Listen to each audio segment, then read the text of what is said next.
no livro de Lucas, no Evangelho segundo escreveu Lucas, no capítulo 11. Desde já, aproveito a oportunidade para te convidar. Eu estive esse fim de semana lançando alguns de nossos livros lá no Paraná, nas nossas igrejas.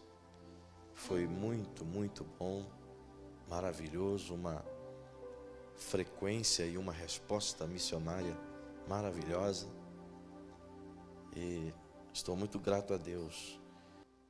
Lucas, capítulo 11, abra comigo, por favor. Diz assim: um dia, Jesus estava orando, obrigado, meu irmão. Jesus estava orando em certo lugar.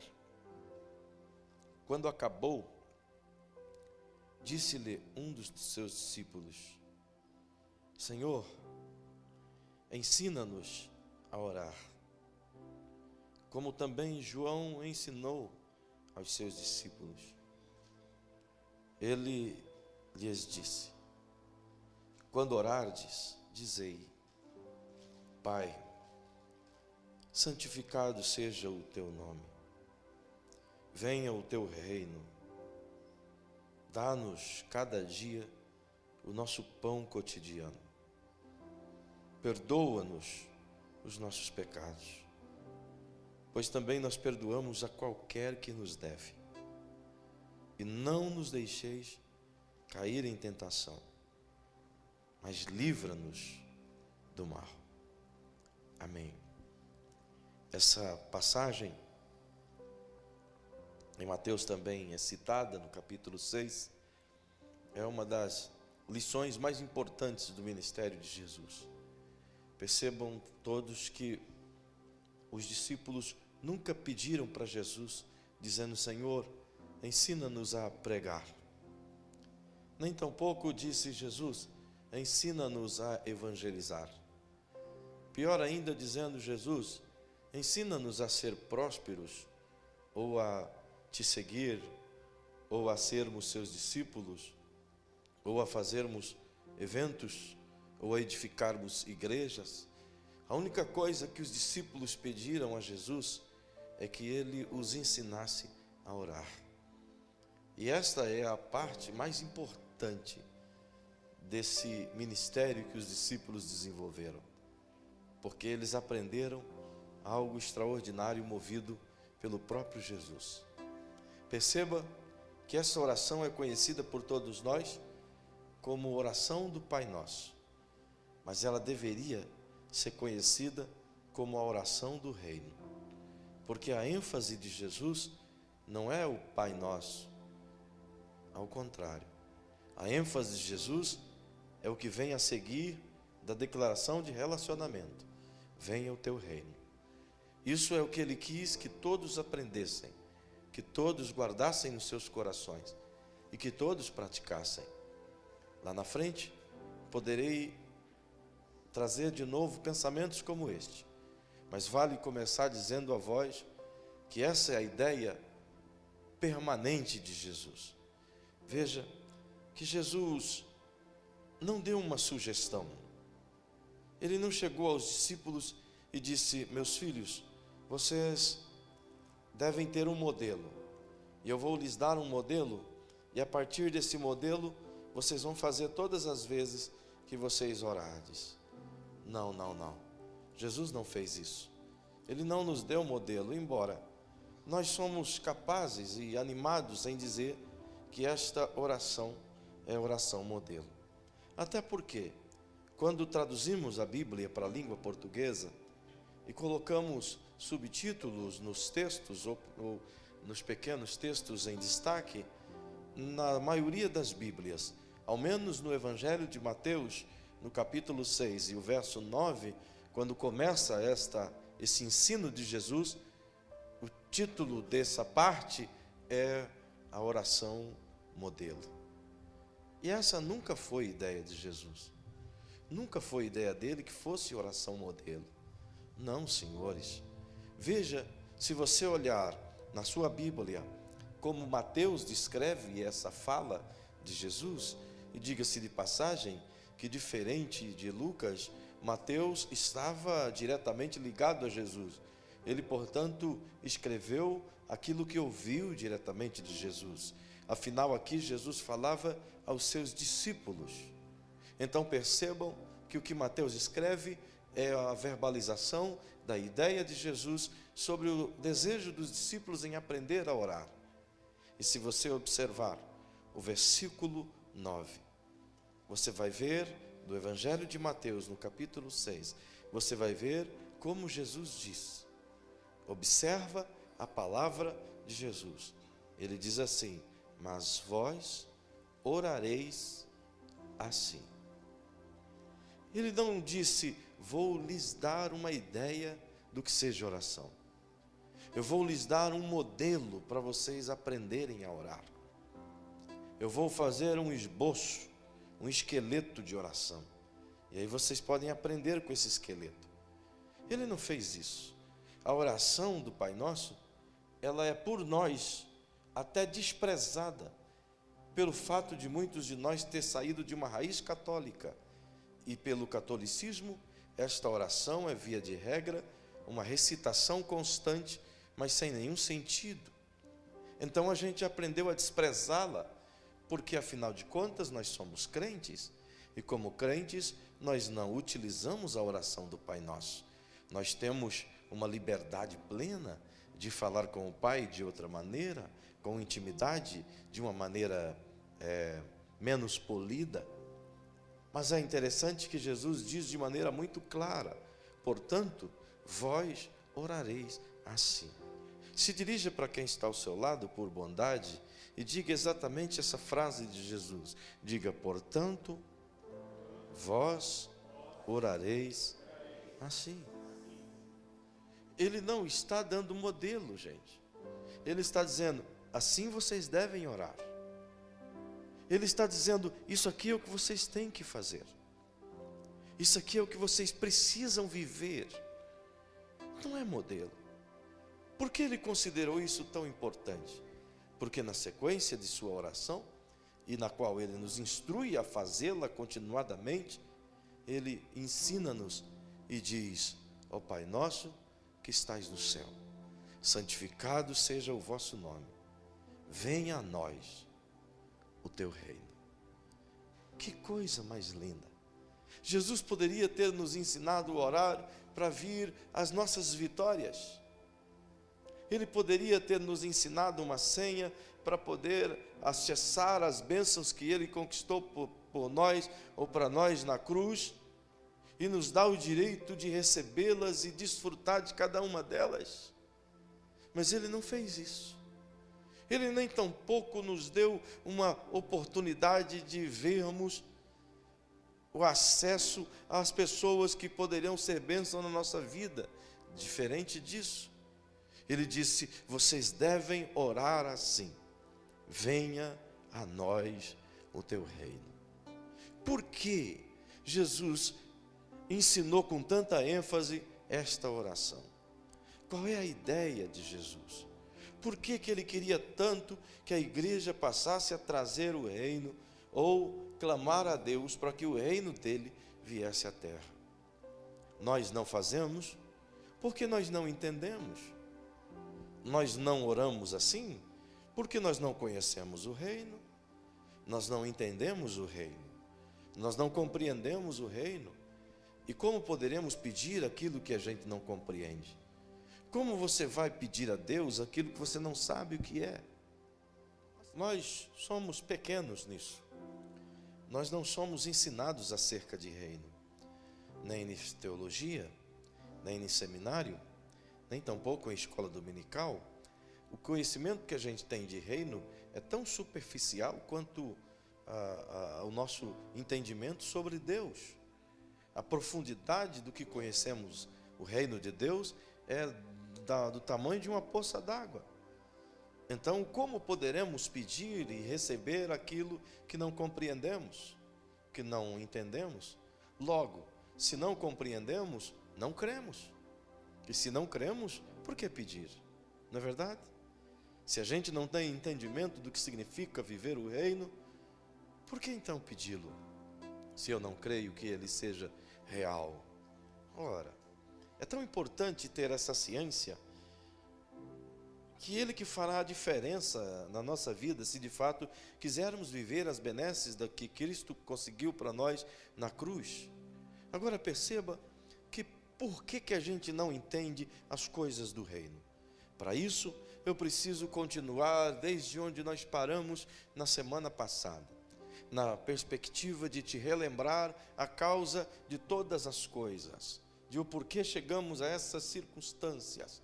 E você se depara com a cena estabelecida por Moisés no capítulo 3 de Gênesis, aonde Deus, inicialmente no capítulo 2, decide fazer um jardim e colocar o Adão e a Eva para lá viver.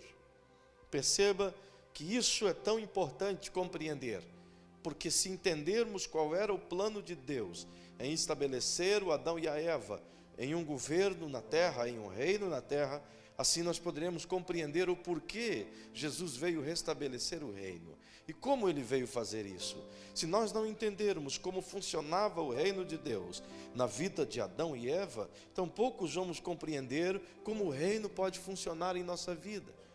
Então percebam, quando Deus lá no capítulo 2 e o verso 9 diz: plantou o Senhor Deus um jardim no Éden e colocou o homem dentro do jardim. Novamente aparece a palavra Adam, no sentido de humanidade. Perceba que Deus dá a eles um privilégio gigantesco de viver em plena comunhão, em harmonia com o Pai. Como você já sabe a história, nós dizemos isso na semana passada, esse lugar era de plena comunhão, um lugar de intimidade, um lugar de recesso, um lugar de paz, um lugar de tranquilidade. O Adão poderia andar o mundo inteiro, viajar o mundo inteiro, dar a volta na terra, não em 80 dias, em bem menos dias do que isso. Afinal, ele tinha a essência que o fazia funcionar como Deus funciona.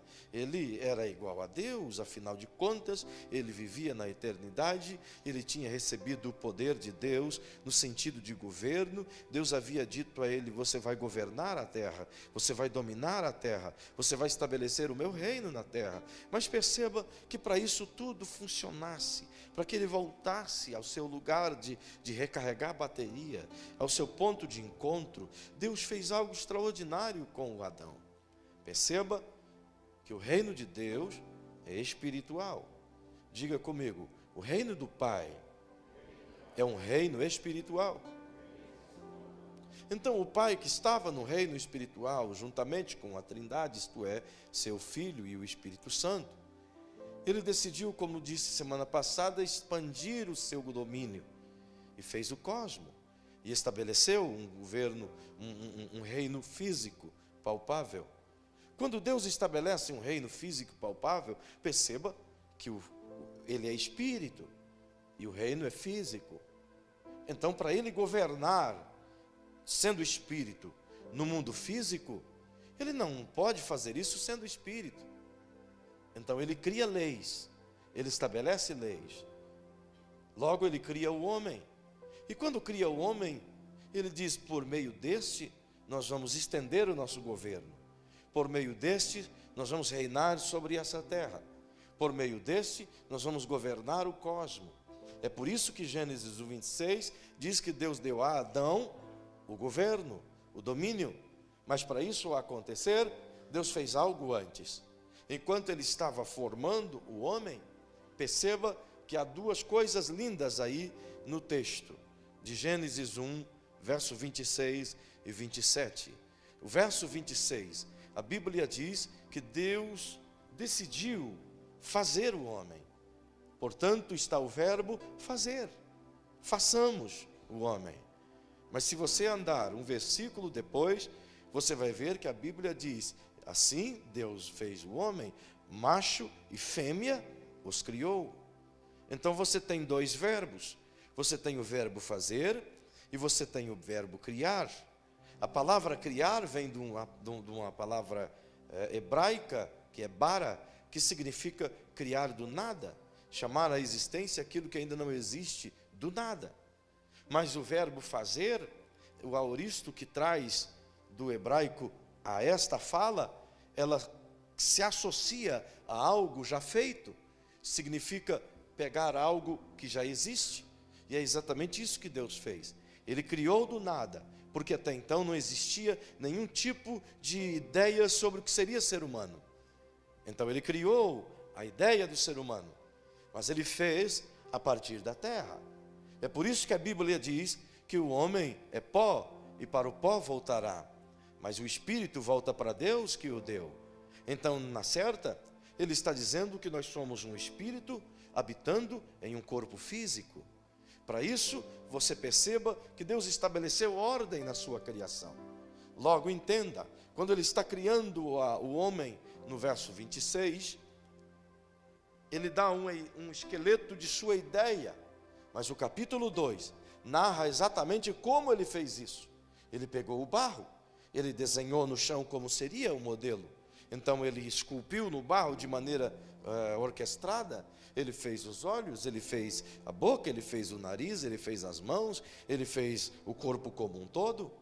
E quando estava pronto isso, ele decidiu que aquilo se transformasse em carne, que as células se fundissem e se fosse formado um corpo de carne e sangue e ossos. Mas até então é apenas uma vestimenta.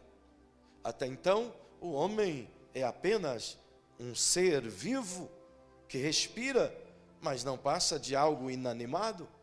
Então a Bíblia diz que Deus soprou nele o fôlego de vida e fez-lhe a alma vivente. E esse homem passou a ter agora consciência, emoções, entendimento, capacidades. Logo perceba que Deus cria um corpo e coloca um espírito que é imortal dentro de um corpo que é mortal. Então ele precisava estabelecer isso para governar a terra. Logo percebam que enquanto ele sopra dentro do homem o espírito de vida, ele também o faz a sua essência, a parte que sai de dentro dele. Logo ele coloca dentro de Adão o Espírito Santo. Perceba que o Adão é um ser tricotômico, ele é carne, ele é alma, mas ele é espírito. E no espírito de Adão, Deus coloca para habitar, para dominar, para governar e para fazer de Adão um corregente de Deus, o Espírito Santo. É por isso que a palavra imagem aparece aí, como já vos ensinei, características, e a palavra semelhança como essência aparece aí, porque sopra Deus de dentro dele o seu espírito, e o homem passou agora a pensar como Deus, ele passou agora a agir como Deus. É por isso que o Adão tem acesso a todo conhecimento e entendimento que tem na mente de Deus. Por quê? Porque a Bíblia diz, nas palavras de Paulo, no capítulo 8 de Romanos, que é o Espírito Santo que sonda a mente de Deus. É o Espírito Santo que se conecta com Deus e transmite ao homem a vontade plena de Deus. É o Espírito Santo que faz com que o homem absorva a paternidade divina e passe a receber a filiação. É o Espírito Santo que testifica com o nosso espírito de que somos filhos de Deus. Ele começou a fazer isso lá no Éden, lá com o Adão. Então ele favoreceu o Adão e a Eva e disse: Adão, você agora tem Deus dentro de você. Você vai governar porque o Espírito de Deus governa por meio de você. Deus não disse: Adão, você vai governar sozinho, você vai ser o rei dos reis aí na terra. Não, senhores. Deus disse a Adão: domine sobre isso aqui. Mas antes de Deus dar o domínio, Deus soprou nele o seu espírito, e o espírito passou a habitar em Adão e fazer dele um instrumento de governo de Deus aqui na terra. Perceba que ele tinha esse acesso. Se não, perceba, Deus estabelece um lugar, um ponto de encontro, o jardim, o paraíso dentro do paraíso. E nesse ponto de encontro, quem leva o Adão a ter acesso ao Espírito só pode ser o Espírito Santo. Por quê? Porque Deus é Espírito, Adão é carne, mas ele tem o Espírito Santo que habita no seu espírito humano. e faz com que este se comunique com o divino. Portanto, a ponte de contato, a ligação eterna, aquilo que nos une ao eterno Deus, nada mais é do que o Espírito Santo. É impossível se conectar com Deus sem antes ter o Espírito Santo. É impossível receber alguma coisa de Deus sem antes ter o Espírito Santo. É impossível governar qualquer coisa se não for submetido ao governo do Espírito Santo. Se eu fosse você, eu tinha dado um glória a Deus, porque esse é o princípio de toda mudança. E está esquentando eu aqui. Perceba que à medida que Adão recebe o Espírito Santo, ele passa a governar. Ele anda para todo lugar. Ele dá nome a todos os animais.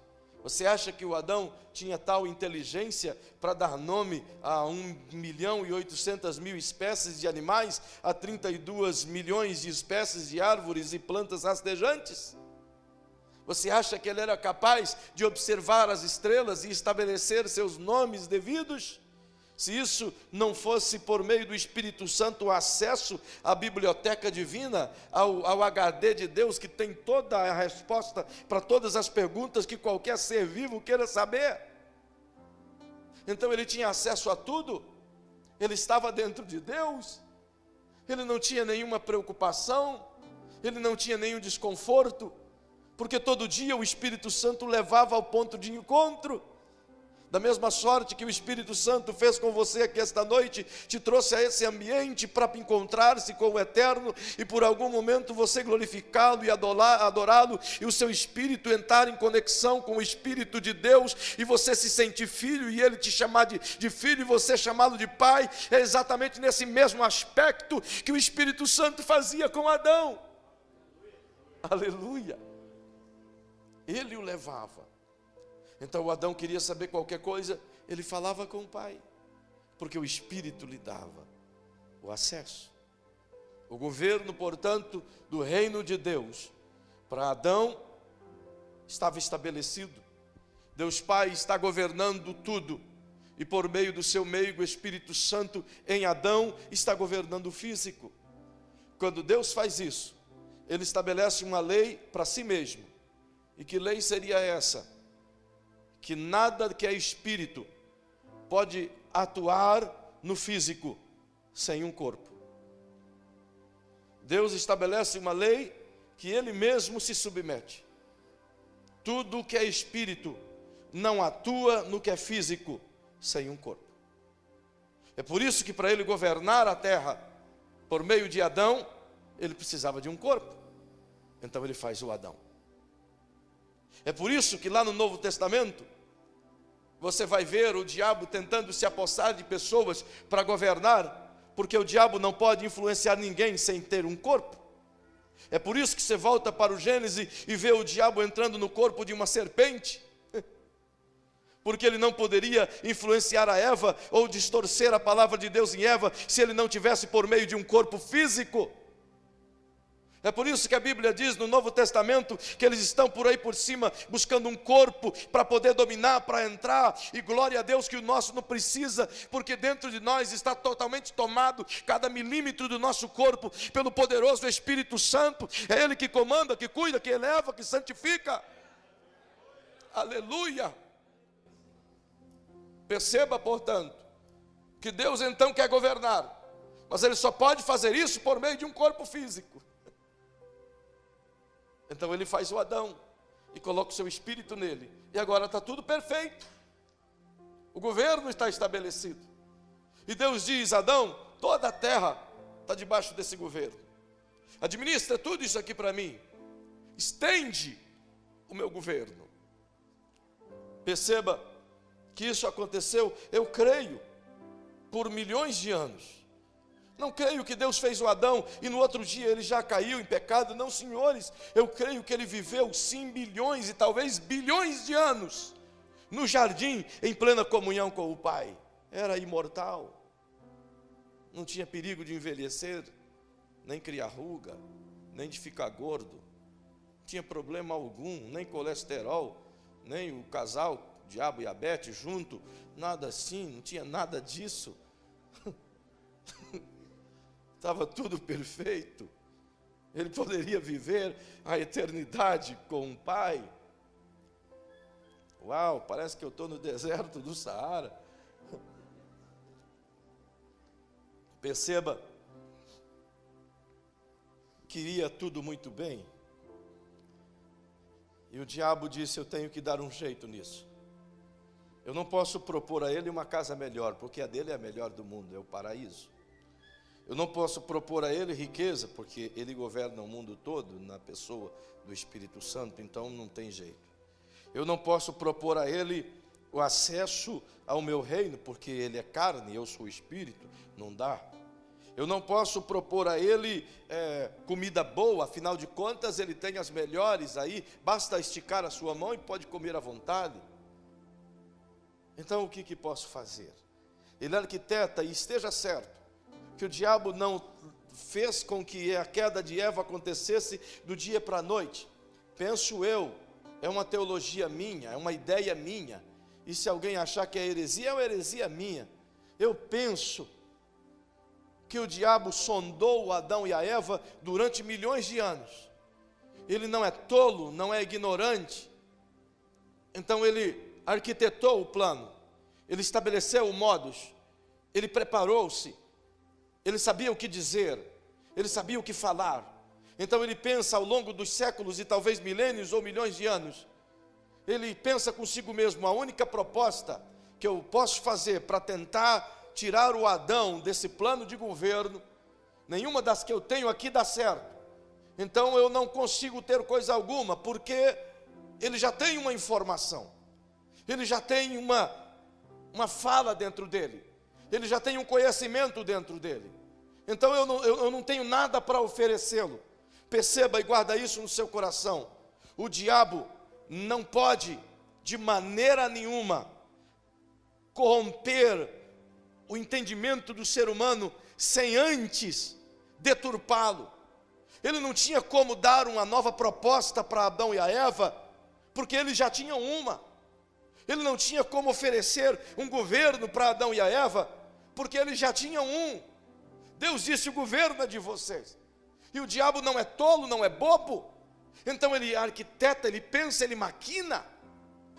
E quando está maquinando, ele diz, eu vou fazer algo diferente. Eu vou confundir o entendimento deles. Eu vou arrancar alguma coisa de dentro deles e vou bagunçar, eu vou tirar os móveis do lugar e vou deixar a casa bagunçada. Eu vou gerar uma pequena confusão na mente deles, já que eu não posso semear uma nova proposta, porque eles já têm uma.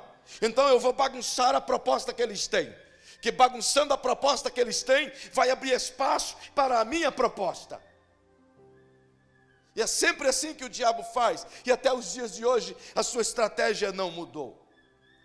É por isso que o Espírito Santo nos dá a palavra, e nós recebemos na igreja a palavra, e nos alimentamos dela, e ela fica crescendo dentro de nós.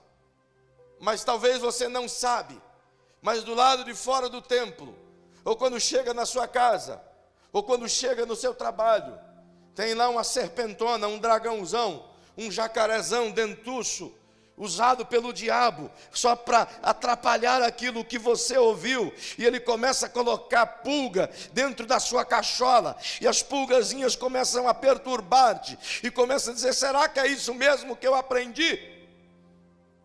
É tudo isso que o diabo quer fazer. Ele é tão mané, tão idiota, que a idiotice dele continua sendo operante. Então eu percebo que mais idiotas são aqueles que caem na sua mazela. Estava o Adão e a Eva possuídos de entendimento, possuídos de conhecimento, tinham acesso a toda a riqueza do coração de Deus. Olhe para a pessoa bonita pertinho de você e diga, tem alguma coisa que você gostaria de saber, do que a resposta seja mistério. Tem algum mistério que você gostaria de saber? Sabe, de repente você chega em um irmão e quer saber alguma coisa do irmão que é bam de Bíblia, e ele não sabe responder, ele diz, irmão, isso aí pertence aos mistérios de Deus. É uma boa resposta para quando a gente não sabe nada, né? Irmão, isso aí está no mundo do desconhecido, do mistério. Mexe com isso não, deixa esse negócio quieto.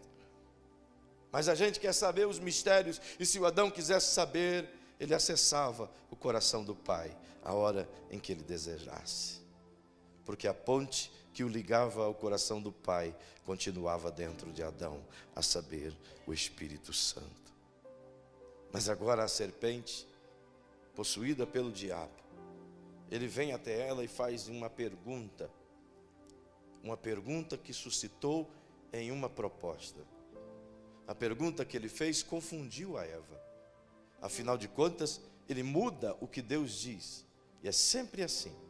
O diabo, que quando vai te derrubar, ele sempre vai mudar o conselho que Deus te deu. Ele sempre vai gerar o inverso daquilo que Deus te falou. É por isso que ele disse: é assim que Deus disse? Não podes comer de toda árvore do jardim? Perceba a astúcia. Então a Eva disse: você não sabe de nada, inocente. Nós podemos comer de tudo quanto é árvore, menos dessa aí que você está montada. Essa aí nós não pode. E pior, nós não podemos nem tocar. Nós não podemos nem olhar para ela. Mas estou olhando. Mas não pode nem tocar, porque se tocar a gente morre. O astuto de imediato diz: não é assim não, bobinho. Deus sabe que o dia em que você comer, vai abrir os seus olhos, vai abrir seu entendimento, e você vai ser igual a Ele. Aí o que brota no coração do Adão e da Eva? Puxa, todo dia a gente vai ao coração do Pai e a gente perscruta as maiores riquezas. A gente fica olhando aquele baú de riqueza insondável que tem no coração do Senhor, tudo à nossa disposição, mas todas as vezes que a gente quer, a gente tem que ir até Ele. E o diabo diz: você não precisa mais fazer isso, você vai ser o baú. Você quer o baú da felicidade? Vai todo dia, no final do dia, em Deus buscar a felicidade? Ele está dizendo: ao contrário, só você comer essa frutinha básica aqui, que você passa a ser o baú. Então, do mesmo jeito que você vai a Deus, as pessoas vão vir a você. Do mesmo jeito que você serve a Deus, as pessoas vão servir você. Do mesmo jeito que você recebe tudo de Deus, as pessoas vão depender de você. Então o coração da Eva e do Adão começa a imaginar o seu domínio crescendo. E eles imaginam agora o que eles faziam com Deus, as pessoas fazendo com eles. Perceba como isso é tentador. Perceba que a proposta do diabo encheu o coração deles de vontade de ter.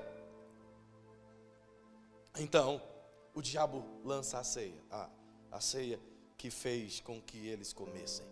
Perceba o que ele faz. Ele aprende observando. E a Bíblia diz que a Eva e o Adão, vendo a árvore, que tinha fruto bonito, era agradável à vista, boa para dar entendimento.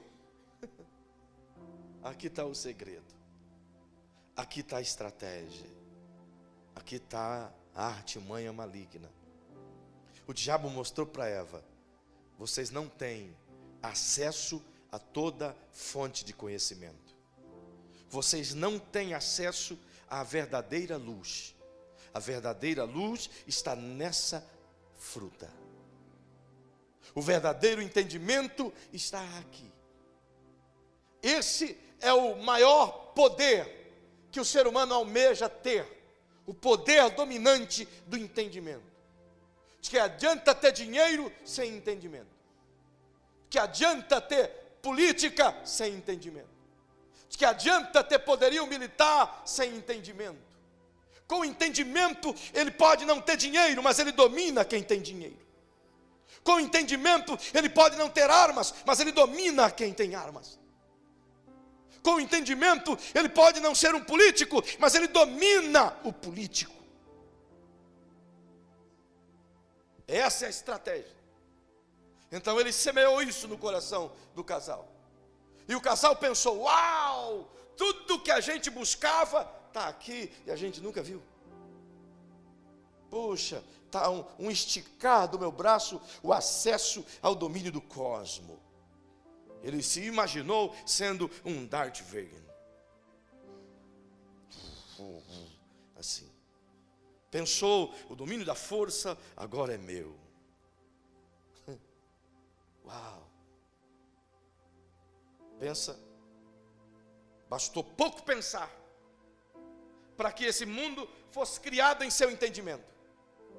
E a paixão por esse governo se tornou grande demais, a ponto de eles não poderem resistir à tentação.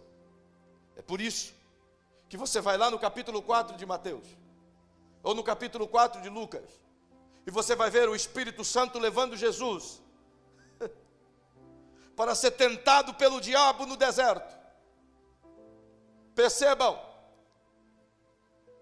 o Espírito Santo levou Jesus para ser tentado pelo diabo no deserto. E o diabo testou Jesus nas 3 coisas cujo entendimento domina: reinos, fama e glória. Perceba que era justamente isso que fez o Adão cair. E é justamente isso que faz milhares de homens e mulheres cair. Logo entenda, do momento em que o seu entendimento se abre, o inverso acontece. Eles imaginaram que ao comer aquela pera, pode ser uma pera, todo mundo acha que é uma maçã, mas por que não pode ser uma pera? Né? Pode ser.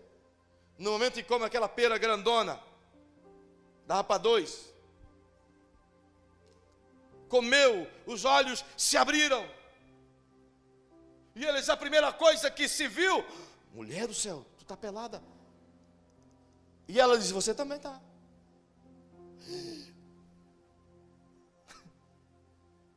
Foi a primeira coisa que aconteceu. O entendimento deles abriu, sim, mas não para o conhecimento que eles almejavam. Eles saíram do mundo da luz, e o diabo diz: vocês estão no reino de luz. Enquanto o Espírito Santo está dentro de vocês, ele está iluminando o seu entendimento. E você tem acesso aos mistérios de Deus. Mas quando o Espírito Santo sai de dentro de você, então você sai da luz e emerge das trevas da ignorância. Uau! Que estratégia que deu certo. Eles acharam que estavam fazendo um ótimo negócio, saindo do reino de luz e entrando no reino iluminado, mas ao contrário, estavam abraçando o reino do diabo. E a Bíblia diz que o reino dele é um reino de trevas. O diabo não é ignorante, mas ele governa sobre os ignorantes. Ele não é ignorante, mas ele cega o entendimento das pessoas para torná-las ignorantes. É por isso que Paulo disse, se não me foge a memória, 1 Coríntios capítulo 4, verso 4, ou é 2 Coríntios, confere aí. E ele diz que o Deus deste século cegou o entendimento das pessoas para que não vejam a luz do Evangelho. Uau! A estratégia dele é a mesma. Ele cegou Adão, cegou a Eva e continua cegando a humanidade. Do momento em que o Adão e a Eva escolheram, optaram por ir para o mundo da ignorância, para um reino de ignorantes, sair de um reino de entendimento, de luz, de paz, de saúde, de prosperidade, de vitória, de Deus, para um reino de guerra, de morte, de adultério, de homossexualismo, de angústia, de pedofilia, de mentira, de pecado, de trevas. Quando ele faz essa opção, então algo terrível acontece. Deus diz a Adão: Adão, meu espírito não pode mais conviver com você, porque você agora é mortal. Então a ponte de acesso que você tinha para mim, eu vou retirar. E eu vou te expulsar do lugar de encontro. E você nunca mais vai entrar no meu regaço. Nunca mais você vai ter acesso à minha intimidade. Nunca mais você vai achar o caminho da árvore da vida. Nunca mais você vai achar o lugar onde a gente passava as tardes juntos, desfrutando de todo o saber. Naquele momento, o governador, o mestre, o instrutor, o poderoso Espírito Santo subiu ao céu. Então agora o homem expulso do jardim vai viver sendo corpo, alma e espírito humano sob as trevas de Satanás. É por isso que lá quando Jesus está sendo tentado, ele com coragem chega a Jesus e diz: olha bem os reinos deste mundo, eu lhe dou todos eles, se você tão somente prostrado me adorar. E ele confirma dizendo: eu lhe dou porque a mim me foi entregue. O diabo não tomou nada de ninguém. O diabo não guerreou com Adão e a Eva. O diabo não armou ciladas com os seus ardis. Ele não batalhou com os seus demônios. Ele sugeriu e o homem entregou. Aí talvez você pergunta: mas pastor, por que Deus permitiu que isso acontecesse? É uma resposta maravilhosa. A Bíblia diz, nas palavras de João, na sua primeira epístola, que Deus é amor. Diga para quem está ao seu lado: Deus não tem amor. Não, diga como quem está vivo. Diga: Deus não tem amor. Deus é amor. Você não vai procurar amor em Deus. Você vai procurar um Deus que é amor. Então ele estabelece um princípio ético e diz: porque eu sou amor, eu tenho que dar o direito de escolha aos meus filhos de me amar ou não. Por isso ele não interrompeu o processo, porque se ele interrompe o processo de Adão, ele poderia interromper qualquer processo.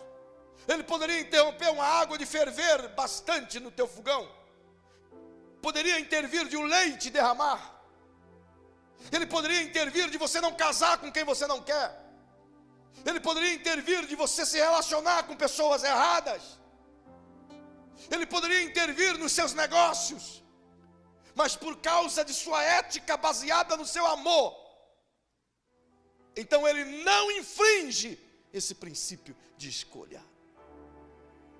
Ele nos dá o direito de escolhê-lo.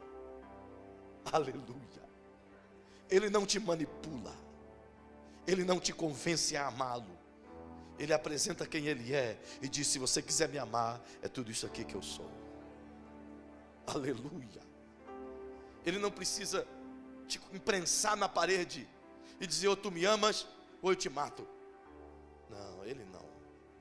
A sua ética amorosa não permite isso, porque ele definitivamente é amor. Então Adão fez a escolha. No que fez a escolha, ele desconectou-se. Então o reino de Deus foi colocado nas mãos do diabo. Perceba que um reino cujo Espírito Santo governava, cujo Espírito Santo tinha liberdade dentro de Adão, utilizava o Adão como conexão e dava a este o acesso ao Pai. Agora o Adão escolhe a ignorância. Então, escolhendo a ignorância, o que ilumina vai embora. Até porque, se você voltar na sua Bíblia no Gênesis, e você vai ver algo simples, mas tão bonito no capítulo 1. verso 1, 2, 3. No princípio criou Deus céus e terra. Verso 2. E a terra era sem forma e vazia, e havia trevas sobre a face do abismo, e o Espírito de Deus pairava sobre as águas. E disse Deus: haja luz, e houve luz. Perceba a conexão. Deus Pai, terra escura, Espírito Santo sobre a terra, Deus Filho sobre o Espírito Santo. Então Deus Espírito Santo sobrevoa a terra e diz: querido Jesus, está muito escuro aqui, vou apertar o botão e o Senhor vai acender a sua luz. Então o Espírito Santo aciona a luz executora chamada Verbo. E disse Deus: haja luz, e houve luz. Aleluia. Onde há trevas, precisa de um Espírito Santo para acender a luz. Onde as trevas reinam, o Espírito Santo vem com o seu foco de luz, do qual é o Verbo encarnado, a luz dos homens, e ele traz o Cristo e o coloca para iluminar. E exatamente assim hoje, eu tinha um coração cheio de trevas, dominado pelo pecado, de forma deformada, completamente horroroso. Ainda não sou tão belo assim, mas melhorou bastante. Perceba que o Espírito Santo vem sobre mim, viu que precisa transformar, então ele traz a luz do Cristo para dentro do meu coração e diz: trevas, sai de dentro dele, trevas, sai de sobre ele, trevas, sai de volta dele, porque a luz dentro dele vai brilhar, a luz dentro dele vai brilhar, a luz vai acender. Oh, amado Espírito, fique em pé, fique em pé, fique em pé. O Espírito Santo é o maior agente promotor do reino de Deus. Se você quer entender o reino, você jamais vai entendê-lo sem o Espírito Santo. Se você quer trazer o reino, você jamais vai conseguir trazê-lo sem o Espírito Santo. O reino não é uma fórmula, o reino não é um partido político, o reino não é uma estratégia militar, o reino não é um negócio, o reino é uma nação espiritual, com uma cultura espiritual, com um governo espiritual, com um poder espiritual, com uma glória espiritual. Aleluia. E para essa nação vir, ela precisa de um corpo. Aleluia. Para essa nação vir, ela precisa de um corpo.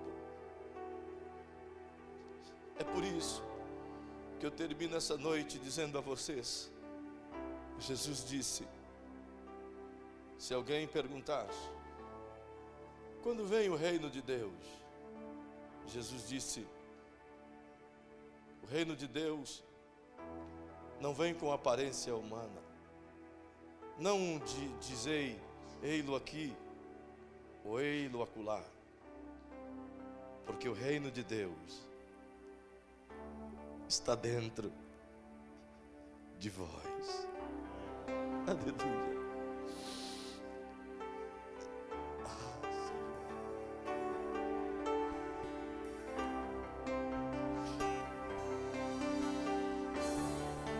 Não pense que você vai conseguir acessar o reino sem o Espírito Santo. Não pense que você vai conseguir alcançar as bênçãos do reino sem que o Espírito Santo te traga o entendimento do reino. Não pense. Não pense que somos capazes. Não pense que sozinhos conseguiremos. Não, senhores. Não, senhores. Não somos capazes. Nós precisamos dele. Não podemos negá-lo. não podemos rejeitá-lo. Se eu o rejeito, eu abraço a ignorância. Por favor, vamos terminar. Diga para quem está pertinho de você: se você o rejeitar, você vai abraçar a ignorância. Diga todas as vezes que você rejeita o Espírito Santo, você rejeita o entendimento, você rejeita a luz e abraça as trevas. Oh, isso não, irmão. Chega disso, não é? Temos que mudar. O reino está à nossa disposição, mas não podemos desprezar quem traz ele. Eu quero orar com você esta noite. Eu quero orar justamente para que você tenha um entendimento, para que você tenha o acesso, para que você por ele, nele e para ele possa viver o reino. Se esta noite você entendeu o que eu acabei de ministrar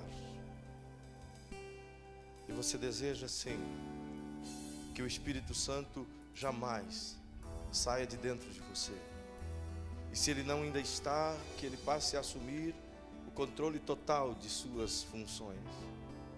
Se ele apenas faz como fazia no Antigo Testamento, vinha sobre alguns, então o convide esta noite para morar. O convide esta noite para se assentar sobre o seu trono e governar a sua vida. Oh, aleluia!